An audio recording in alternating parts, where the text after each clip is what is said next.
welcome back to my channel. I hope you're all having a great day wherever you're at. If you're new here, my name is Savannah and I like to do all things Disney content related. So if you have a passion for Disney, anything, go ahead and give this video a big thumbs up and go ahead and subscribe to my channel down below. That would be super helpful and I would really appreciate it. So today's video is all about updates to Genie Plus and the system. I feel like Disney is constantly updating Genie Plus and just any of the rules that they have going on. I know I briefly touched on it in one of my vlogs in the last trip, so go ahead and check out that. If you have not already, I'll go ahead and link that video down below. But I kind of wanted to put that information in one video as another update came out after that one. So I thought it would just be easier to put it all in one video and then, to get the basics of Genie and Genie Plus, I do have another video on my channel as well, all about that. So go ahead and check that one out too, just to get the basics.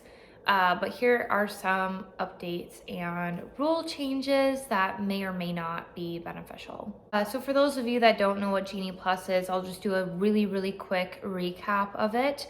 But again, if you're needing more detailed information, please go see my detailed overview of Genie and Genie Plus. Genie Plus is basically Disney's way of doing fast passes. They're now called lightning lanes, but you reserve them through the Genie Plus system. It used to be $15 a day per person. So for 2 people, $30 for the day. And there are certain select attractions, shows, etc. that you can go ahead and reserve. And you basically just skip the line. So it is a huge time saver. So if you can fit that in your budget, I would highly recommend getting it for the day. However, as things change throughout the parks, obviously Disney has to make updates to make sure traffic's going good and the flow is good. People don't want to spend their whole vacation just waiting in line. So I know some problems with the Genie Plus system, or even if you did buy Lightning Lane, sometimes the line would be quite lengthy. And if that line is lengthy, then the standby line is especially lengthy. I know standing in standby sometimes would just feel like it would drag on because they will let so many people in the Lightning Lane through, which it gets touchy because they pay for it.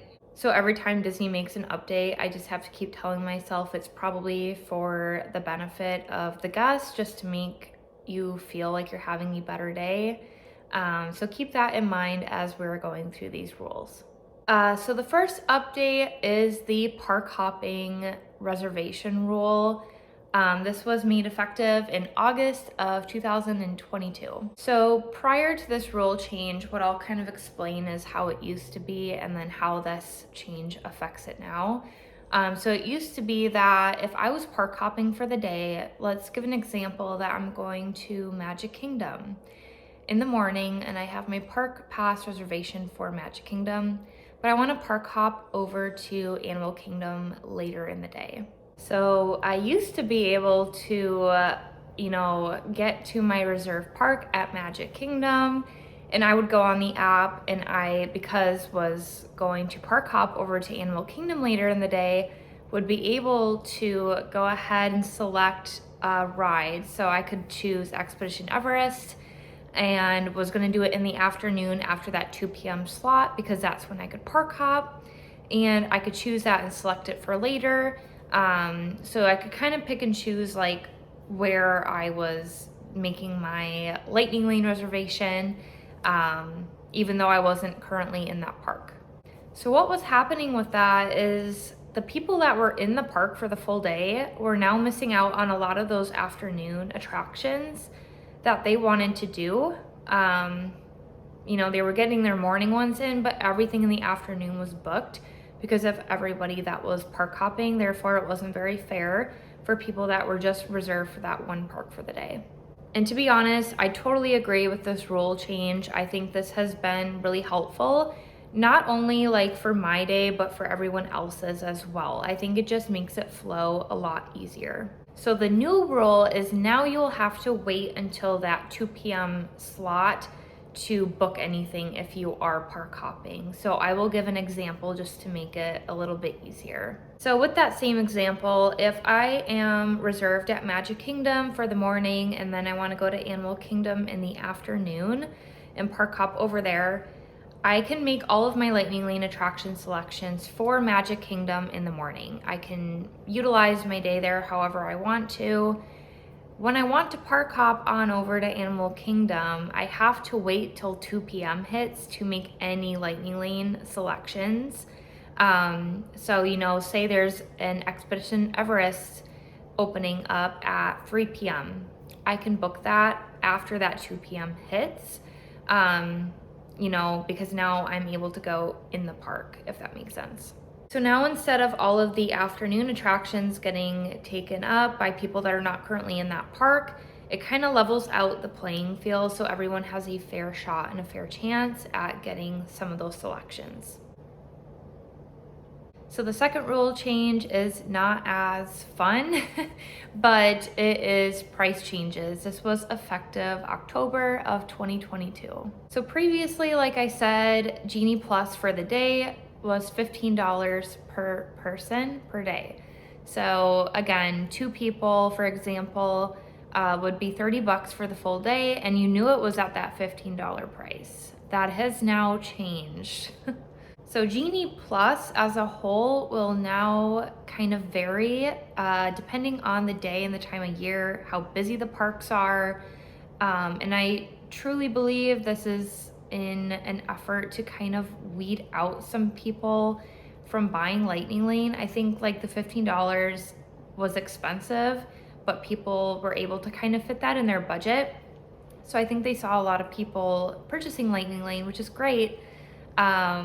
But then the Lightning Lanes were getting backed up, therefore making the standby line a lot longer and just not as enjoyable. So as of right now, November of 2022, the prices will vary between $15 to $22 a day per person, depending on how busy it is that day. So just kind of keep that in mind when you are booking your trip. This kind of reflects how like the individual Lightning Lanes are. Like there's been some days that I have paid 14 something for Cosmic Rewind, and then the last, I think 2 times I've done it, it's been a little over 17. So again, just depending on the traffic for the day, if they want maybe people to deter away from Genie Plus and use a standby, you know, that will depend on how expensive it is that day. I'm not a huge fan of this rule change just because everything in Disney seems to be constantly increasing, making it very difficult for families to go. It's not cheap. It's not a cheap trip at all, I'll be honest. I know Disney has to make a profit, and I know that they are doing certain things in order to do a little bit more of crowd control.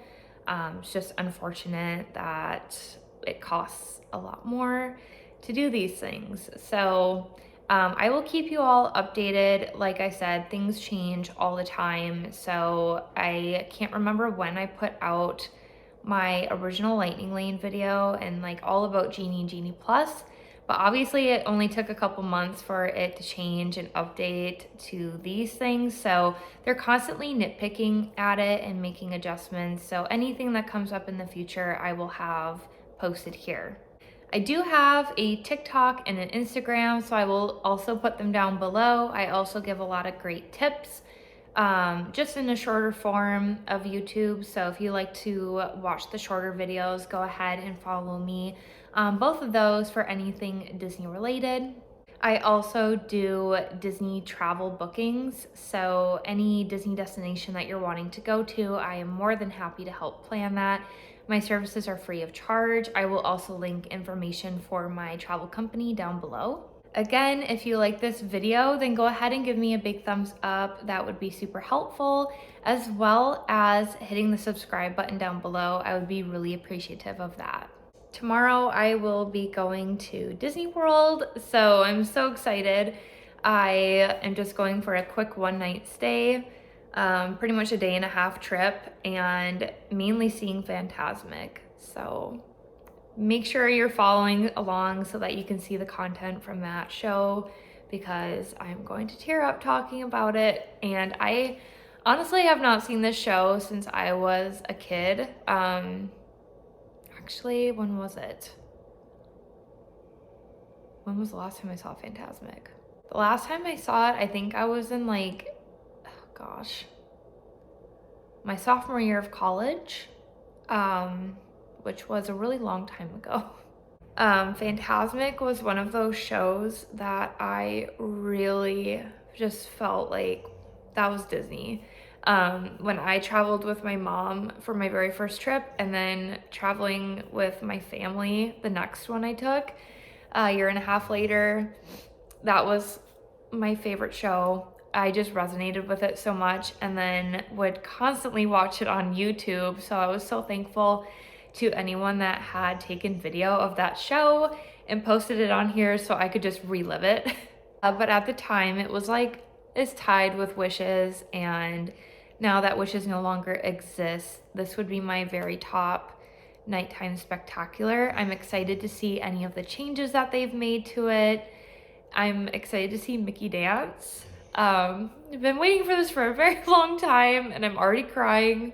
So we all know how this is going to go tomorrow when I'm filming this. So make sure you stay tuned for that. But again, thank you so much for watching, and I hope you have a magical rest of your day.